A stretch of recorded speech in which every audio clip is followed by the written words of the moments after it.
আসসালামু আলাইকুম। অনার্স পরীক্ষার্থীরা আশা করি সকলেই ভালো আছেন। আজকের টপিকস হচ্ছে দ্বিতীয় মেধা তালিকায় কারা কারা চান্স পাবেন এবং কারা চান্স পাবেন না। তো এই বিষয়টা আমি একটু খোলাখুলিভাবে বলি। যাদের জিপিএ বেশি, জিপিএ দুইটা মিলিয়ে 9.5 অথবা 10 পয়েন্ট আছে, তারা 100% দ্বিতীয় মেধা তালিকায় একটা সাবজেক্ট পাবেন। কিন্তু হয়তো প্রথম চয়েসের সাবজেক্ট নাও পেতে পারেন, কারণ যারা প্রথম মেধা তালিকায় চান্স পেয়েছে তারা কিন্তু তাদের প্রথম চয়েসের সাবজেক্ট পেয়ে গেছে। কিন্তু দ্বিতীয় মেধা তালিকায় কিন্তু আপনি প্রথম চয়েস সাবজেক্ট নাও পেতে পারেন, ঠিক আছে? আপনি 2-এ 3-এ বা 4-এ যে সাবজেক্ট দিয়েছেন ওগুলো পেতে পারেন, ঠিক আছে?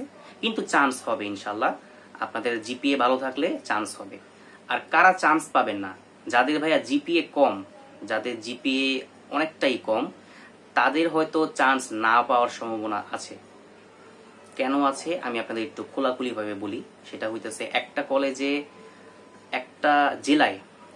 জেলায় কলেজ থাকে 10টা, কিন্তু 10টা কলেজই বেস্ট না, 10টা বেস্ট না, যে কোনো একটা কলেজ বেস্ট, ঠিক আছে? তো সব শিক্ষার্থী কি করে, ওই বেস্ট কলেজে আবেদন করে। ওই বেস্ট কলেজে দেখা যায় সিট আছে 2000, ওইখানে আবেদন করেছে 10,000। তো ওই 2000 চান্স পাবে, বাকি 8000 কই যাবে? বাকি 8000 চান্স পাবে? চান্স পাবে না।